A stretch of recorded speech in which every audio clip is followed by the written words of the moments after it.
Breaking news at 11 a.m. Suspected of the stabbing death of 74-year-old Sheila Hamner. This man, 24-year-old Arellano-Ramirez, was indicted yesterday by a St. Lucie County grand jury for a 2016 murder. It is a major development in the case after the sheriff's office initially arrested, accused, and then released without explanation the victim's son, who was also hurt in that attack.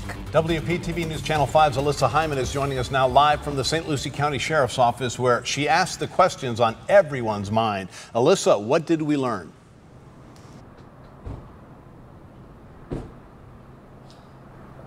Right. Well, the Hamner family was here this morning. The siblings visibly upset that the sheriff did not clear their brother's name. In fact, I specifically asked the sheriff if Kenny Hamner was still a suspect, and he wouldn't answer.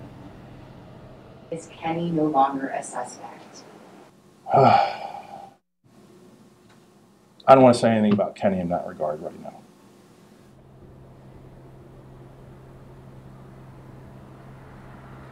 Now, this news conference left us with more questions than answers this morning. The sheriff explained that initially all the evidence pointed to Kenny Hamner, but he would not explain why the state attorney's office decided to dismiss those charges, only to say that there was new DNA evidence that did in fact point to the fact that there was a third person at the Hamner home the day of that 2016 attack. And as you heard, he is certainly not saying that his office made any mistakes in arresting Kenny Hamner, something his family is very angry about.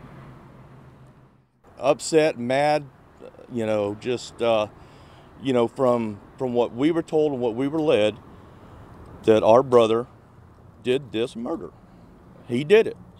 And they showed us evidence after evidence. You heard the sheriff in there talking about how long it took to get trace evidence to arrest this other gentleman, but it's kind of coincidental, but it only took a couple of weeks to get enough trace evidence to arrest my brother.